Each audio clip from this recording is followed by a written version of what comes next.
Hey guys, welcome back to my channel. I'm Mitch Comer, and today I'm building a new headlight. This one's gonna be crazy.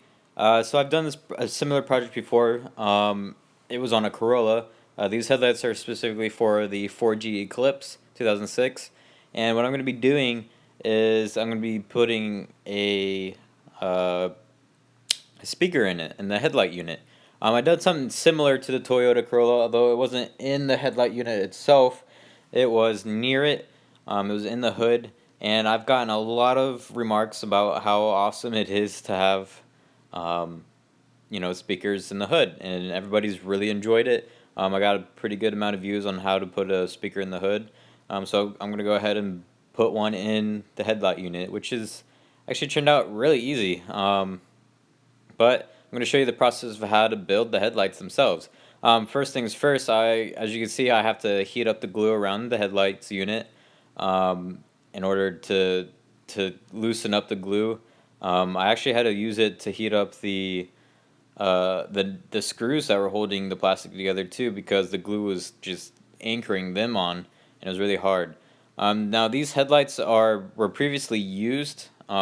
They came with the Eclipse that I had bought myself, and I don't know if you guys saw before, but I had rebuilt the headlights already on a different set, brand new set, and they have Bluetooth lighting, and it's just a really cool setup.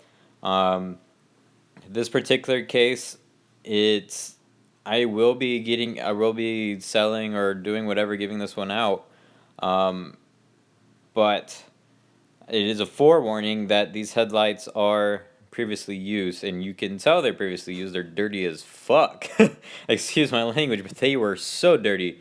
The lights on top of the headlights, as you can see, the two holes and the long slab, those lights are missing. I don't know what the previous owner did with them, but they're not there anymore. So you could go ahead and do whatever you want to do with that. Now the lights that encircle the actual bulb of the headlight, those lights are still working. You almost can't even tell that they're on though, because the lights I'm gonna put in, the switchbacks, they're gonna be a lot brighter, and they're gonna overwhelm those lights. So you don't even have to really worry about those lights, to be general. But yeah, you can easily put in some other type of LEDs on the top if that's what you're into. It's not necessary. It's really not. My own kit, my own headlights. I actually have Bluetooth headlights up in that area. I'm planning on building another kit. If you're interested, let me know. If you want speakers in it or you want something crazy in it, just let me know and I'll do my best. But yeah, so here I am. I'm cleaning out these headlights. There's really no problems with the headlights. They need to be readjusted. I noticed when I first bought the Eclipse and I was driving it around at night, I noticed that the headlights were not angled perfectly, and I noticed that they weren't matching up. And you can easily do that yourself. In order to do that, there are screws. Well, they look like screws on the back of the headlight unit, and what you do is simply take a screwdriver and tighten it or loosen it depending on whatever you need to do. There should be two of them, and that is to help you get that angle that you need. You probably want to do it with the car on. So as you see, I'm just cleaning this out. I actually take it over to the shower. I get it wet to try to get all that dirt off as much as I can. There's definitely some spiderweb cracking type of looking thing going on. But I mean, what do you expect? They're poorly taken care of. Even the insides of the uh, the actual housing, the plastic housing to protect everything, even the inside of that was dirty. So it was a pain in the butt. So it's pretty easy. I couldn't really get all that wet because I didn't want to mess up the lens. I didn't want to mess up any little electronics and stuff that were inside of it, such as the bulb. So I'm just adding pressure to it and rubbing it. Sometimes you just gotta rub one out. I mean the dirt. You gotta rub the dirt out. But yeah, as you see, that's the part that I'm screwing right now. That is the adjustment. I'm actually trying to see if I can get it out or not, and I wasn't able to get it out. I was trying to do something different with the actual lens. and I wasn't able to do it. So this is what I was planning on doing with the lens. I was never able to get the glass etching chemical to work on for some reason on headlight lenses, so I had to give up on that. And so yeah, it was a lost cause. I did something else to make it a little bit different though. I actually put in red reflective tape in the back of the lens, not directly attached to the lens, but just in the back of the housing, and it at a certain angle it gives it a red sort of like a red glow, a red eye, if you will. Over here, I'm simply working on the fitting and make sure that everything looks good. And then I'm going to go ahead and grab these switchbacks. As you can see in the background, that red stuff is the reflective tape. But I'm grabbing this switchbacks. You can use it as a solid white or a solid orange or whatever you want. But the purpose of a switchback is a turn signal. As you can see in these headlights, the turn signal is missing. I don't. I guess I just took it out and put it into my new headlights, which you can obviously do. Or you could just leave it out and use these as your turn signal. They're a little tricky to wire. You kind of have to know how to do it. If you do it wrong, but the turn signal works, you may end up with your hazards and the back on permanently. I don't. You gotta finesse it. You gotta kind of finesse it. Now here I actually finally got the uh, switchbacks in, and I'm trying to work out and get this speaker in. I had to grab the heat gun, loosen up the plastic in the one of the sockets, and carve out a tiny little niche. And that way I was able to fit the speaker in perfectly. As you can see, that's the headlight with the switchback in it. Um, and then I had to, with the switchback, it has a wire that has to run in the back. And I didn't want to drill another hole, so I put it right over the little light, because there's when you put this in, there's a huge gap, and it fits perfectly. And I just used some what's that electric tape? It's that reflective tape, and that silver tape, whatever it is, and I held the wire down because it's a black wire and it would contrast way too much. And then I ran it through the back, and now I have the speaker and I have some wire for the speaker. Sadly, these speakers, they don't say which one's positive and negative. It's really not that big of a problem as long as you just figure out which one's positive, which one's negative. You're not gonna blow your speaker up if you put it the wrong way. It's not great for your speaker, but it won't hurt it while you're testing it to see which wire is which. I tested it myself in a few. I'll show you in a few seconds. These are technically computer speakers. They're a little bit, I guess, higher end. They're supposed to produce bass a little bit better. I may look into a different set of speakers later on, just depending on how well these do. But these are pretty inexpensive speakers, and they're easy to install. So it's no harm, no foul if they somehow just die for whatever reason. As long as you have some paneling over your tires, you should be good. Your speaker shouldn't die or anything. The rain shouldn't mess with it. The speakers in my hood, I actually surrounded with football. I actually cut a football open and used that. I'm going to go ahead and test these lights.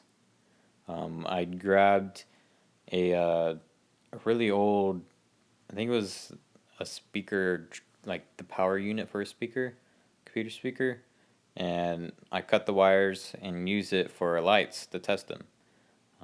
This is really small, so it's hard to get them perfectly without touching each other. That is the amber churning signal. It's a little bit more orange than that, I guess, in real life. I'm going to go ahead and try to figure out how to turn the white signal on. Just give me a second and I figure out which pattern is the correct pattern. There's 3 pins and I have to figure out which one's the right one. There we go.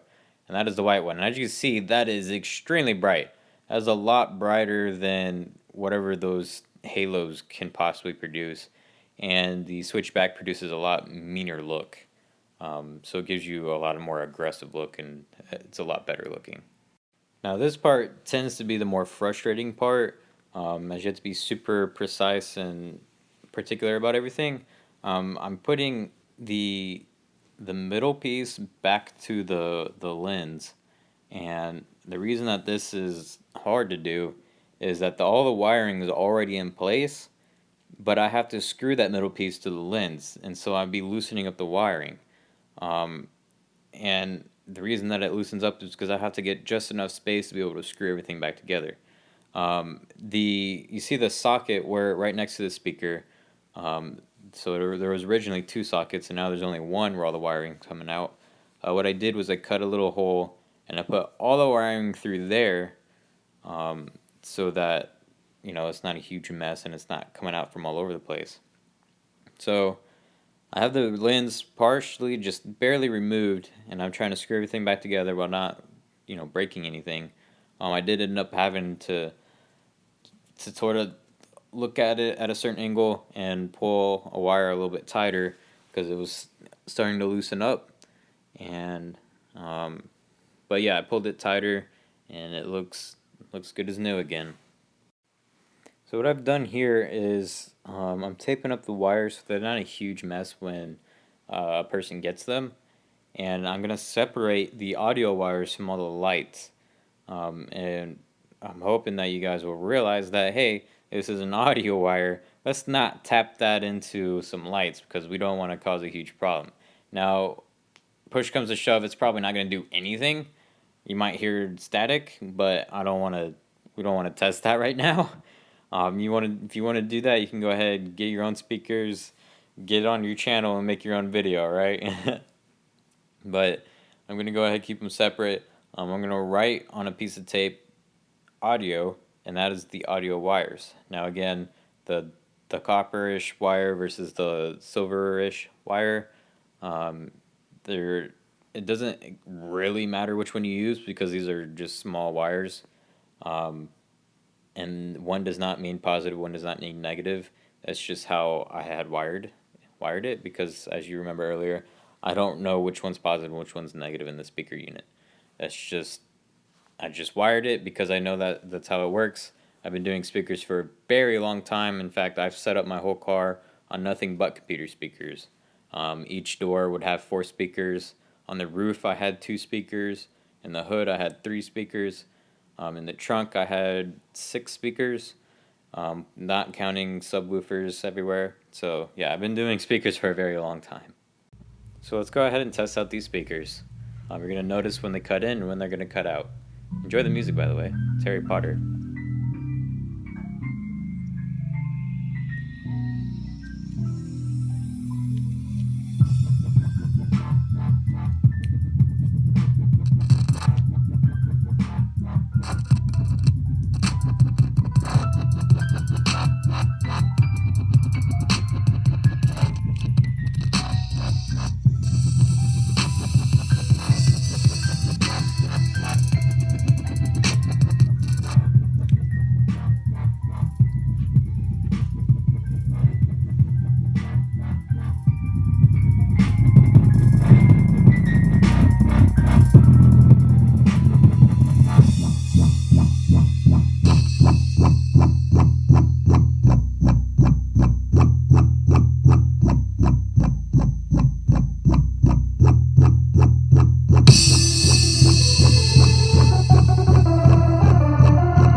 To install the speakers, it's actually super easy. All you're going to have to do is take those wires, run some new wires from previous existing speakers, you splice them in, and then you're set.